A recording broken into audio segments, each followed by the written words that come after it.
बहन जय मसीह की। हाँ दीदी, जय मसीह की। दीदी हमें विश्वास के बारे में बताइए कि विश्वास क्या है। हाँ बहन, बाइबल का मूल आधार ही विश्वास है। अगर विश्वास नहीं है तो ये सब व्यर्थ है। और ये हमारा विश्वास है कि हम यीशु के द्वारा परमेश्वर तक पहुँचेंगे। मैं तुम्हें बताती हूँ बहन कि विश्वास क्या है। यीशु ही हमारे पापों से हमें मुक्त करने के लिए क्रूस पर बलिदान हुआ और तीसरे दिन जी उठा और 40 दिन तक बहुतों को दिखाई दिया और पृथ्वी पर रहा। फिर 500 लोगों के सामने वो स्वर्ग में उठा लिया गया।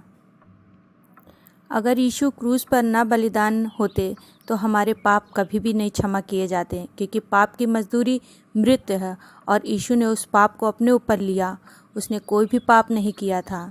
वो निष्पाप था। ना तो कभी उसने झूठ बोला था, ना कभी क्रोध किया था, ना कभी कपट किया था। वो निष्पाप परमेश्वर का मेमना था जो पूरे जगत के लिए बलिदान हुआ।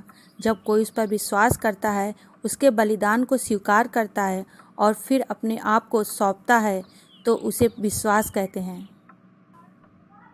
अब हम उसके बलिदान के द्वारा जो हमने पाप किया है उससे छुटकारा प्राप्त कर लेते हैं और फिर पाप नहीं करते हैं। पर यह संभव नहीं कि विश्वास से हम पाप ना करें। इसलिए यीशु हमें सहायता के रूप में पवित्र आत्मा देता है और हम उसकी सहभागिता से दिन प्रतिदिन प्रभु के स्वभाव में बढ़ते जाते हैं।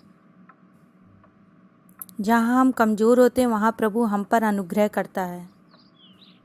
दीदी, ये अनुग्रह क्या है? जब यीशु क्रूस पर बलिदान किए गए तो उसके द्वारा अनुग्रह आया। हम इस योग नहीं थे कि हमें पापों से क्षमा मिलती, पर प्रभु का अनुग्रह ही है हमें जो हमें पापों से छुड़ाता है। रोमियो 5:21 में वचन कहता है कि जैसे पाप ने मृत्यु फैलाते हुए राज किया, वैसे ही हमारे प्रभु यीशु मसीह के द्वारा अनुग्रह भी अनंत जीवन के लिए धर्मी ठहराते हुए राज करे। जब हम यीशु पर विश्वास करते हैं तो हम सब धर्मी हो जाते हैं और प्रभु के राज में प्रवेश करने पाते हैं। पहले आदम के द्वारा पाप के द्वारा मृत्यु आई, और जब परमेश्वर का पुत्र यीशु जो पवित्र आत्मा द्वारा जन्मा, उसके बलिदान के द्वारा अनुग्रह आया जो हमें सेत मेत मिला है। उसके लिए हमें कुछ कर्म कांड करने की ज़रूरत नहीं, बस विश्वास करना है। दीदी, अनंत जीवन क्या है? दीदी, अनंत जीवन क्या है? प्रकाशित वाक्य 20:4 में वचन कहता है, वे जीवित होकर मसीह के साथ 1000 वर्ष तक राज करते रहें। जगत के जितने लोग उसके इस बलिदान को स्वीकार करेंगे और उसके ग्रहण योग बनेंगे, उन सब को प्रभु अपने राज में रखेगा, जिसमें ना रोना होगा, ना बीमारी होगी, ना महामारी होगी, ना लड़ाई होगा, बस आनंद ही आनंद होगा। दीदी, फिर क्या और लोग अनंत जीवन नहीं पाएंगे? बहन, बाइबल हमें बताती है, प्रकाशित वाक्य 20:11, 12 और 14 में वचन ये कहते हैं, फिर मैंने एक बड़ा श्वेत सिंहासन और उसको जो उस पर बैठा हुआ था देखा। उसके सामने से पृथ्वी और आकाश भाग गए और उनके लिए जगह न मिली। फिर मैंने छोटे बड़े सब मरे हुओं को सिंहासन के सामने खड़े हुए देखा और पुस्तकें खोली गईं, और फिर एक और पुस्तक खोली गई, अर्थात जीवन की पुस्तक। और जैसा उन पुस्तकों में लिखा हुआ था वैसे ही उनके कामों के अनुसार मरे हुओं का न्याय किया गया। मृत्यु और अधोलोक आग की झील में डाले गए। यह आग की झील दूसरी मृत्यु है।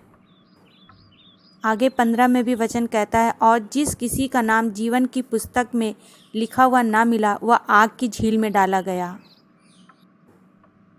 जीवन की पुस्तक यानी यीशु पर विश्वास करना।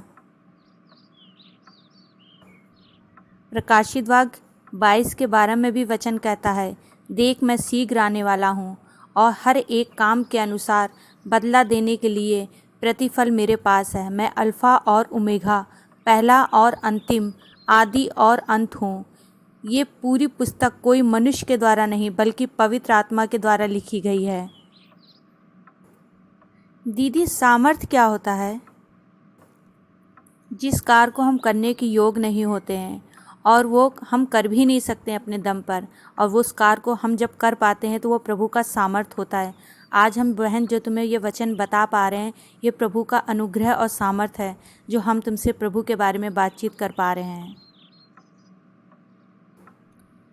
जब परिस्थितियाँ हम लोग के विपरीत होती हैं तब हम लोग प्रभु से सामर्थ मांगते हैं और कहते हैं कि प्रभु जो ये परिस्थितियाँ आई हैं उनमें खड़ा रहने की हमें सामर्थ्य दे, और उन परिस्थितियों में हम प्रभु की सामर्थ के साथ खड़े रह पाते हैं। इसी को सामर्थ कहते हैं बहन। अच्छा दीदी, जय मसीह की। प्रभु ने चाहा तो फिर मिलेंगे। अच्छा बहन, जय मसीह की। हम लोग आपस में मिलते हैं तो प्रभु का बहुत बहुत धन्यवाद हो।